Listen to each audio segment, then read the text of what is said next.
আদতে মানুষের জীবনে অভাব পূরণ বলতে কিছু হয় না। এক অভাব পূরণের সাথে সাথে আরও 10টা নতুন অভাবের জন্ম হয়ে যাবে। আমরা মানুষের এরকমই, যার যত বেশি পরিমাণে আছে তার তত বেশি পরিমাণে অভাব।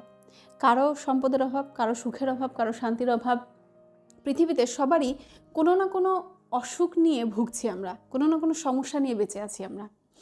আপনি যেখানে যে অবস্থানেই থাকেন না কেন, আপনার হাতের দু মুঠের মধ্যে কিছুটা দুঃখ সবসময় মজুদ থাকবে।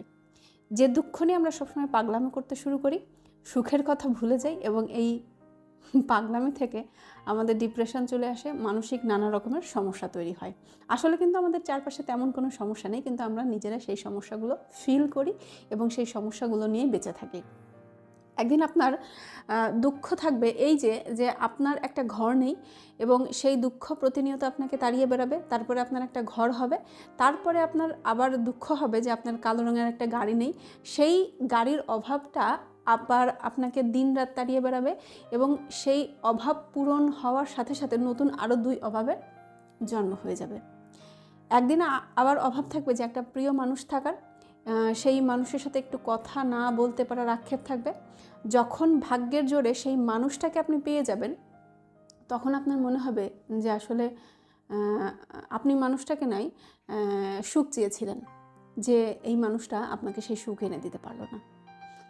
এভাবেই মানুষের মানে একটা প্রাপ্তির সাথে সাথে আরও নতুন 10 অপ্রাপ্তির সৃষ্টি হয়। এই প্রাপ্তিগুলোই আসলে অপ্রাপ্তিকে সৃষ্টি করে। আর এভাবেই ন্যাশনালে পড়ুয়া ছেলেটা ঢাবিতে পড়তে না পারার আক্ষেপে ভোগে, আর ঢাবিতে পড়ুয়া ছেলেটা বুয়েটে পড়তে না পারার আক্ষেপে ডিপ্রেশনে ভোগে।